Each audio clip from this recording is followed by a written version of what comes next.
So welcome everyone. इस video में मैं आपको समझाने वाला हूँ कि फेसबुक एड स्केलिंग का एडवांस तरीका, और यहाँ पे मैं आपको अपने डैशबोर्ड के अंदर लेके जा रहा हूँ और आपको समझा रहा हूँ कि कैसे आप सही में एक ऐड को जो आपकी कन्वर्ट कर रही है उसे कैसे स्केल कर सकते हो। अगर आपके पास प्रोडक्ट मार्केट फिट आ चुका है आपका, जिसको बोलते हैं PMF, तो उसको नेक्स्ट लेवल पे कैसे लेके जाना है, अब स्केल कैसे करना है। और इससे पहले भी मैंने स्केलिंग वीडियोस बनाई हैं जो आपने देखी है। अगर नहीं देखी तो प्लीज़ चेकआउट कर लेना उसे। बट उससे पहले मैं आपको ये दिखा देता हूँ। तो मैं इस समय कॉमेंटली के अंदर हूँ। तो कॉमेंटली एक ऐड ट्रैकिंग टूल है जो मैं यूज़ करता हूँ, और मैं इस वजह से यूज़ करता हूँ क्योंकि एड्स मैनेजर अगर मैं यूज़ करूँगा तो मैं अपनी ऑलमोस्ट कई दिन तो 30-40% एड्स को देख ही नहीं पाऊँगा। कई बार इवन 50% एड्स को जो ट्रैक ही नहीं होती, वो समझ ही नहीं आएंगी परचेज़ कहाँ से आ रही है। इस वजह से मैं कॉमेंटली यूज़ करता हूँ, जो हमें एक बहुत अच्छा डेटा दे देता है, समझा देता है कि हाँ यहाँ से आपकी सेल आ रही है।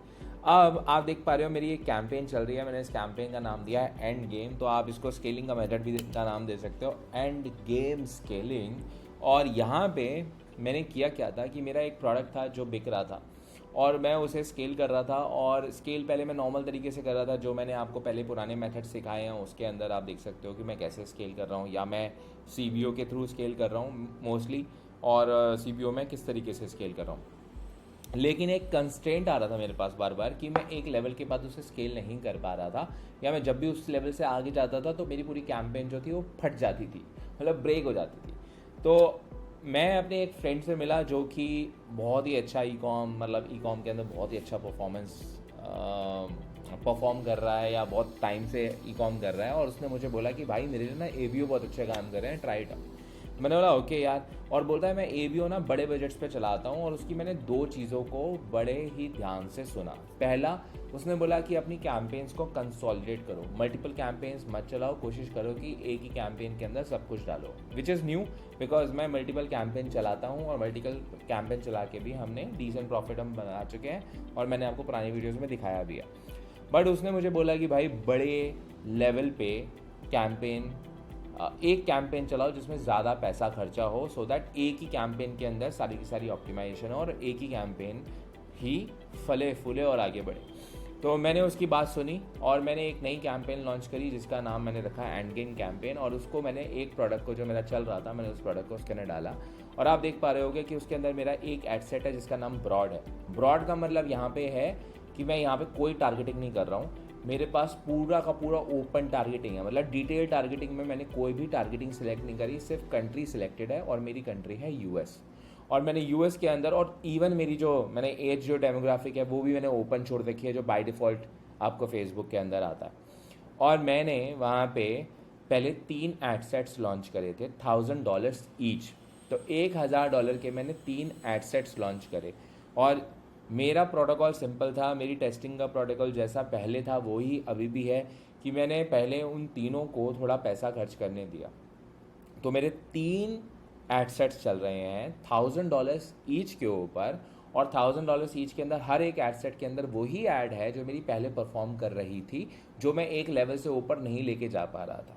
अब उन तीनों के अंदर जब मैंने उसके ऊपर जैसे ही उन पर $25-50 के आसपास स्पेंड हुआ, और मेरे पास सबसे पहले जिसमें मुझे सेल दिख गई, मैंने उस एड सेट को रखा और बाकी एड सेट्स को ऑफ कर दिया, क्योंकि मैं कंसोलिडेट करना चाहता हूँ, मतलब एक जगह पे एक ही चीज़ को रन करना चाहता हूँ, रादर देन मल्टीपल चीज़ें रन करूँ।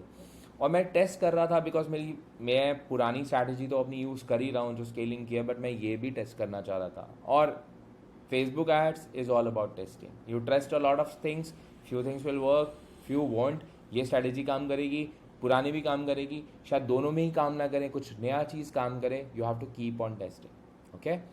अब मैं आपको वही बता रहा हूँ जो मेरे साथ हो रहा है। मैं ये आपको नहीं बोल रहा कि this is the only way, this is not the only way, there are a lot of ways. जो पता है टेस्ट करो, जो सीखते हो किसी से समझते हो टेस्ट करो, टेस्ट करने के बाद अप्लाई हो रहा है, काम कर रहा है, बल्ले बल्ले, नहीं काम कर रहा, दैट्स इट, ओके, कोई प्रॉब्लम नहीं, आगे करो, आगे बढ़ो। और यहाँ पे आप देख पा रहे होगे, और इसके बाद हमारी जो मैं लास्ट 7 दिन के आपको रिजल्ट्स दिखाऊँ तो आप देख पा रहे हो कि मेरी कॉस्ट ऑफ परचेज 15 आ रही है, और मेरी AOV जो आ रही है 35 आ रही है, which is good for me. मैं यहाँ पे प्रॉफिटेबल हूँ।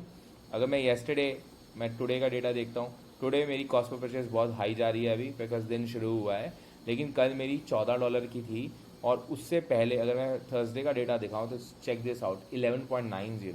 अब आप पूछ रहे हो, सोच रहे होगे कि यहाँ तो $750 लिखे हैं, आप बोल रहे हो कि 1,000 पे आपने चलाई थी। यस, तो मैंने 1,000 पे चलाई। फर्स्ट दिन मेरा अच्छा चला, सेकंड दिन मेरा थोड़ा सा डाउन आने लगा। मैंने बोला चलो कोई दिक्कत नहीं है। तीसरे दिन फिर से डाउन हुआ। तो अगर आपने मेरी पुरानी वीडियोस देखी हैं उसमें मैंने कहा है कि जब भी मेरा डाउन डे आएगा तो मैं 25% तक नीचे जाऊंगा। तो मैं उस दिन 25% पहले नीचे गया। 25% नीचे गया तो ऑब्वियसली आपका $1,000 से 25% नीचे जाओगे तो आपका $750 जाएगा। और मैंने $750 पे ला के छोड़ दिया उसको। और उसके बाद अगले दिन वो और ज़्यादा बेटर परफॉर्म करने लग गई। मैं आपको पुराना डेटा और दिखाने की कोशिश करता हूँ। जैसे 31 तारीख का देखते हैं, देखो यहाँ $20 पहुँच गई थी। इसी वजह से मैंने प्राइस डिक्रीज़ किया, और जैसे ही डिक्रीज़ किया उसके बाद नेक्स्ट डे ऑनवर्ड्स थोड़ा बेटर होने लग गया। And I am currently using this method and it is scaling well for me. तो अगर आपके लिए कोई भी चीज़ काम कर रही है तो आप भी ट्राई करके देख सकते हो। एक कैंपेन के अंदर जाओ और एक कैंपेन क्रिएट करो, बड़े बजट के ऊपर एबीओज रन करो। अब सीबीओ मैं ट्राई कर चुका हूँ। सीबीओ में पता नहीं फॉर सम रीज़न वो कैंपेन बार बार ब्रेक हो जाती थी। एबीओ में नहीं हुई, मेरे को नहीं मालूम क्यों हुई क्यों नहीं हुई। जो आपको बोलते हैं फेसबुक ऐड एक्सपर्ट हैं वही बता सकते हैं भाई। मैं तो पैसे खर्च रहा हूँ और पैसे बन रहे हैं तो मैं वो बता रहा हूँ। अब एक और चीज़ जो ध्यान देने वाली है, मैंने कंसोलिडेट करना था। तो मैंने पुरानी अपनी जो कैंपेन्स थी उसमें मल्टीपल कैंपेन चल रही थी $100 के ऊपर, $60 के ऊपर, उस पर से मैंने कई कैंपेन्स को ऑफ कर दिया। बिकॉज एज आई सेट मैं कंसोलिडेट कर रहा हूँ। मैं कोशिश कर रहा हूँ कि मैं सारी कैंपेन्स को बंद करके सिर्फ एक कैंपेन चलाऊँ, या मे बी शायद मैं एक बड़ी कैंपेन और 2 या 3 छोटी कैंपेन चलाऊँगा, सो दैट मैं सब पे थोड़ा लोड बैलेंसिंग करूँ। But this is again testing, pure testing, और मैंने आपको ये डेटा दिखाना था। और अगर आपको कॉमेडली यूज़ करना तो आप कर सकते हो, नहीं करना नहीं करो। मेरे लिए इंपॉर्टेंट हो जाता है बिकॉज तो दैट्स अबाउट इट। तो फेसबुक एड स्केलिंग का ये भी एक मेथड है, ये भी एक ऐसी चीज़ है जो काम कर रही है, आप लोगों के साथ शेयर हो रही है। अगर आपको अप्लाई करनी है करो, और करोगे और रिजल्ट आएगा तो मुझे बताना। I will see you in my next video.